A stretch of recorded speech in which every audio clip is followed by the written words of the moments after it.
Hello. In this video, we are going to discuss about what is Coulomb's law. Actually, there was a scientist whose name was Coulomb. He found that when two point charges are placed at some distance, then there is some interaction between these two charges. You find that there is some interaction between these two charges. What is interaction? Here he defined that the interaction between two charges is a force. And this force he named as electrostatic force. Now, what I'm trying to say is that suppose we have two charges. The first is Q1, the second charge is Q2. There are two charges Q1 and Q2 separated by a distance small r. Let us suppose that there are two charges Q1 and Q2 and these two charges are separated by a distance small r. Now, the first thing here arises is that Coulomb assumed that these two charges are point charges. The charges Q1 and Q2 are point charges. We can also take them as small q1 and small q2. There's no difference. Now, what are point charges? See, when the size of the charges is so small as compared to the distance between two charges, then these two charges are known as point charges. Okay, am I clear now? Coulomb finds that when two charges are placed at some distance, then both these charges applies force on each other. For example, this Q1 charge will apply a force on Q2. It may be attractive, it may be repulsive depending upon the nature of these two charges. As well as the charge Q2 will apply a force on Q1. It also may be attractive, it can be also repulsive. Now, we need to find out about this force, what this is force. Now, what Coulomb said, Coulomb assumed that let us take the force acting between these two charges as capital F. Now, Coulomb said that this force is directly proportional to the magnitude of the product of two charges. This force is directly proportional to the magnitude of the product of the two charges. Why we take magnitude? Because charge can be negative, charge can be positive. So we have taken a magnitude over there. This is the first equation, the first statement Coulomb said. The second one is this force is inversely proportional to the square of the distance between these two charges. What Coulomb says, that this force acting between these two charges is inversely proportional to the square of the distance between these 2 point charges. Now, from these two equations, I can conclude that this force is directly proportional to product of the two charges and inversely proportional to the square of the two charges, to square the distance of the two charges. Now, we know that whenever a proportional sign is removed, then there comes a constant. Now, here the constant arises is small k. F is equal to k q1 q2 divided by r square. This k is known as electrostatic constant. This value, this k, is known as electrostatic constant.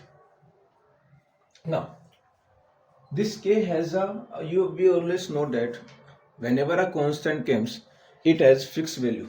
So, the value of this electrostatic constant k is 9 into 10 to the power 9 Newton meter square per Coulomb square.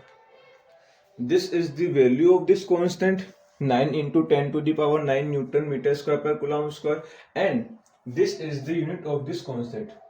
From here, if you find the value of k, what will the value of k? K will be force multiplied by r square divided by q1 q2. So what's the value of force? What's the unit of force? Force is Newton. Distance square. Unit of distance is meter, so meter square. The unit of charge is coulomb. So there are two charges in multiplication. So coulomb into coulomb will be coulomb square. Another value for this K is equal to 1 upon 4 pi epsilon naught, E naught. We call it as epsilon naught. What is this epsilon naught? This epsilon naught is nothing but it is permittivity of free space. Free space, or you can say it as vacuum. Epsilon naught is the permittivity of free space. The value of epsilon naught is 8.854 multiplied by 10 to the power negative 12 coulomb square per Newton meter square. How this value arises? This value comes from this equation, this one. K is equal to 1 upon 4 pi epsilon naught. If I put the value of K over here as 9 into 10 to the power 9 is equal to 1 upon 4 pi. What is the value of pi? Suppose we take this 3.14, then by cross multiplication we can get it as epsilon naught is equal to 1 upon 4 pi multiplied by K. Now epsilon naught will be equal to 1 upon 4 into 3.14 into the value of K is 9 into 10 to the power 9.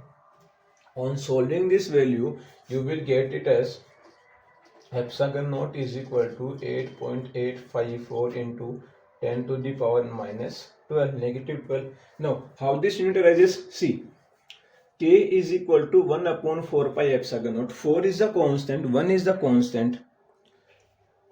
Pi is also constant, so they do not have any unit. Therefore, we can say that K is inversely proportional to epsilon naught. So, whatever the unit of K, it will be just the reciprocal of epsilon naught. So, you can say it as epsilon naught is inversely proportional to K.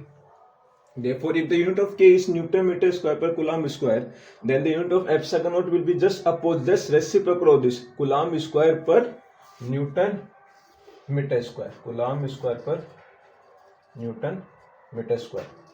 So from here we conclude that when two point charges Q1 and Q2 are kept at a distance r, then a force acts between these two charges. This force is directly proportional to the magnitude of the product of these two charges and is inversely proportional to the square of the distance between these two charges. From these two equations, we can conclude that force is directly proportional to Q1, Q2, inversely proportional to R square. By removing the proportionality sign, we get a constant small k. This small k is known as electrostatic constant and it has a fixed value 9 into 10 to the power 9 Newton meter square per coulomb square. This another value of this force, this k, is 1 upon 4 pi epsilon naught. What is epsilon naught? Epsilon naught is the permittivity of free space. It has a fixed value 8.85 into 10 to the power minus 12 coulomb square per Newton square. This value is for only vacuum, okay? And always remember, this is the minimum value of epsilon of permittivity for vacuum. It is minimum for vacuum. Then if you change any medium, its value always increases. For any medium, if you take suppose glass, water, oil, any medium, then we will take it as epsilon m, permittivity of any medium. I hope this is clear to you.